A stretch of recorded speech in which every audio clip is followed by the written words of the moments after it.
The End of Blackbeard. A young officer proves to be as bold a man as the terrible Teach. The worst crime wave that anyone has ever heard of took place about 250 years ago. It happened along the east coast of North America. One man was behind it all. His real name was Edward Teach, but he became better known as Blackbeard the Pirate. He was born, they say, in the English port of Bristol. He went to sea at the time of Queen Anne's War, when dozens of English privateers sailed out from British ports to attack Spanish merchant ships. The war ended in 1713, but a number of privateer captains continued to attack merchant ships of all nations. These pirates hid among the hundreds of Bahama Islands. From their island hiding places, they could rush out and attack the rich merchant ships that sailed across the wide North Atlantic Ocean and in the Caribbean Sea. Teach served under one of the boldest pirates in England, Captain Hornigold. One day Hornigold captured big French ship and put Teach aboard with a crew so that the two ships could work together. But Teach told the crew that the ship was now his. He armed his ship with 49 guns, mostly cannons, that could shoot only a short distance. But they were powerful and could smash anything in front of them. Teach's first bold attack made him famous. Within sight of a British station in the Windward Islands, he captured the Great Allen, a merchant ship with a rich cargo. He put the crew off on an island and burned the captured ship. Victory for Teach. The British warship Scarborough came out from the station to attack the pirate ship. But Teach brought his ship close to the Scarborough and his powerful cannons forced her back to the station. In very bad condition indeed. Every port on the Atlantic quickly heard the news. Soon Teach was capturing cargoes all the way from the Carolinas to Honduras. Ship after ship would bring into port half-dead, wild-eyed men who had been rescued from some waterless island where Teach had put them ashore. The men told of a great ship armed like a warship and flying the black flag. They told of its captain, a giant whose black beard grew up to his eyes. He could cut a man down with his cutlass, then throw him into the sea with one hand, they said. Up and down the coast, people talked about Blackbeard more than they talked of anything else. It is known that in 2 years he captured 20 ships. And he may have taken many more. He became bolder and bolder. Just outside the port of Charleston, he captured 2 ships headed for London. One of them was carrying very important people.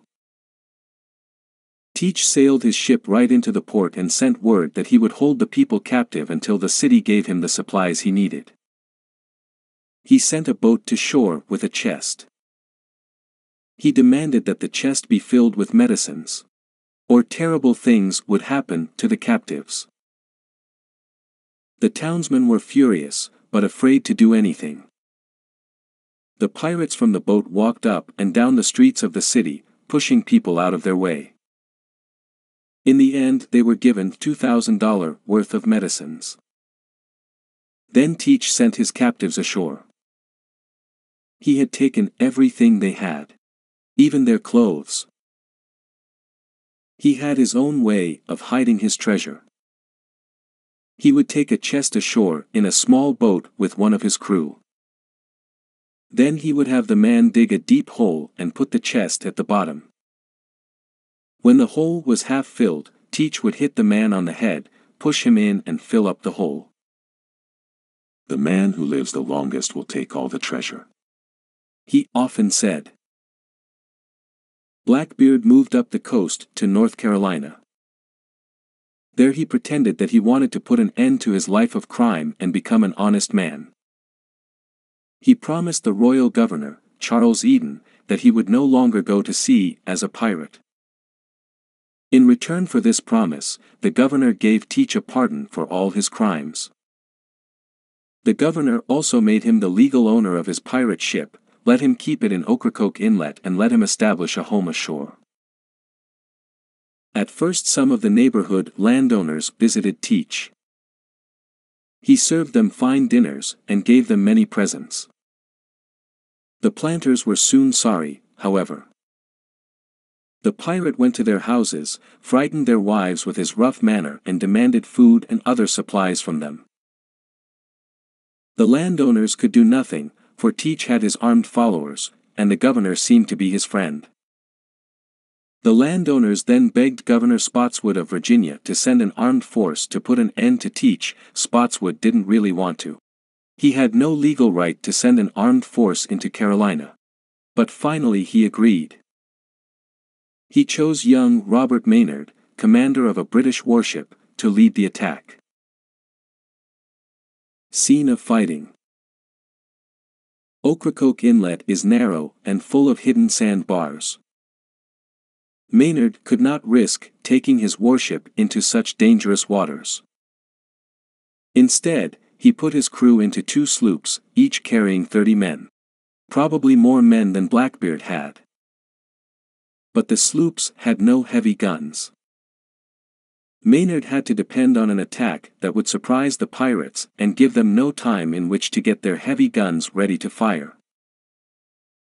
On November 21, 1718, just before the sun went down, the sloop sailed up to the mouth of the inlet. There, they stopped. In the half-light of evening they could see Blackbeard's ship far up the inlet. But it was too late in the day to attack. They would have to wait until the next morning. As the sun rose the next day, all eyes turned toward the land. The pirate ship hadn't moved. Maynard sailed into the inlet. Now they could see more of the ship, and they knew that there was no chance of a surprise attack. The short, ugly guns on the pirate ship looked ready to fire. Blackbeard had probably seen the 2 sloops the night before. Maynard sent a small boat ahead to find out how deep the water was. But before it had gone far, one of the pirate guns fired. Maynard ordered his boat to return. Blackbeard's move. Now Blackbeard decided to act. The pirate crew climbed up and set the sails. Soon the great ship began to move down the inlet upon the little sloops. But suddenly the ship shook to a stop. It had struck a sandbar. Maynard decided to attack before the pirate ship could float free and turn around with its guns pointing once more at the sloops. The wind stopped, and the sloops seemed hardly to move even with the help of oars. But the distance was becoming less and less. Now Maynard's men could see the pirates hanging over the sides of the big ship. Then it happened. The pirate ship began to float free from the sandbar and to turn sideways. Maynard ordered more speed. But he and his men were still at a distance when Blackbeard fired his cannons. Maynard stayed on his feet, unhurt, but his deck was a terrible sight. Half his men were dead or wounded. He ordered the rest back to their oars and once more moved slowly toward the pirate ship. His sloop was alone. The other sloop was floating helplessly, unable to move forward. Slowly the distance became shorter until the pirate ship rose above Maynard's head like a wall. He ordered his men to get ready to board the pirate ship. The pirates strike. Suddenly a bottle struck the deck of the sloop and exploded. Then another and another.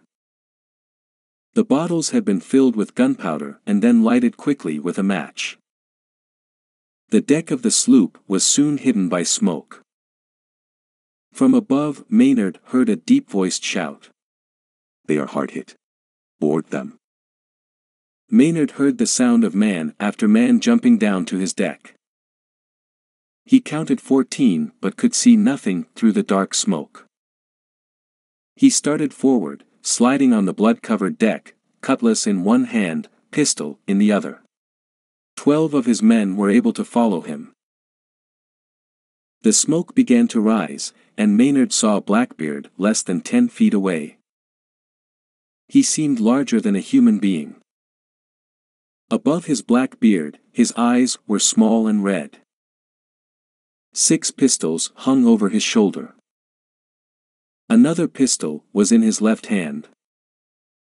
A great cutlass was in his right. Maynard and the pirate fired their pistols at the same time. Blackbeard missed.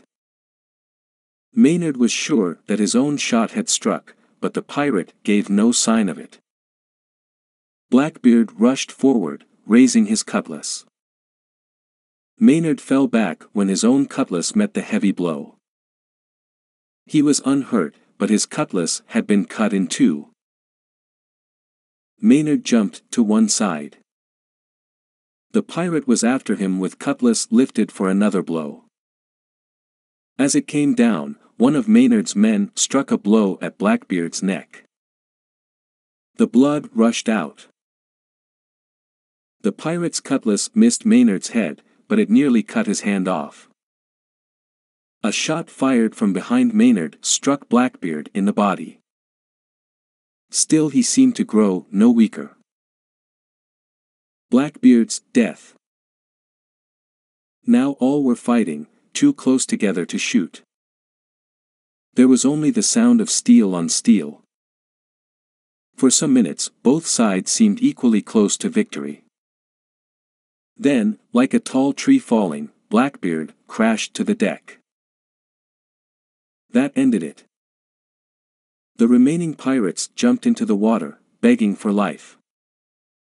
They were pulled on board again and tied up. During the fight, the sloop and the ship, with pirates still on board, had floated away from each other.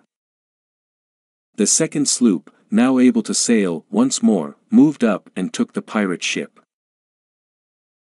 Maynard counted 5 pistol balls and 20 cutlass wounds in Blackbeard's body.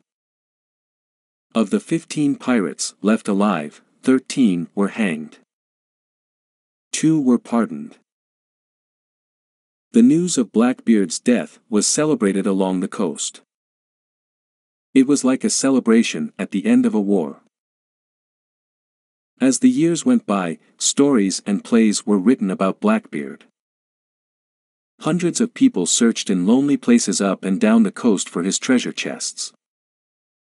Today the name of the terrible Blackbeard is still known to every schoolboy in the land.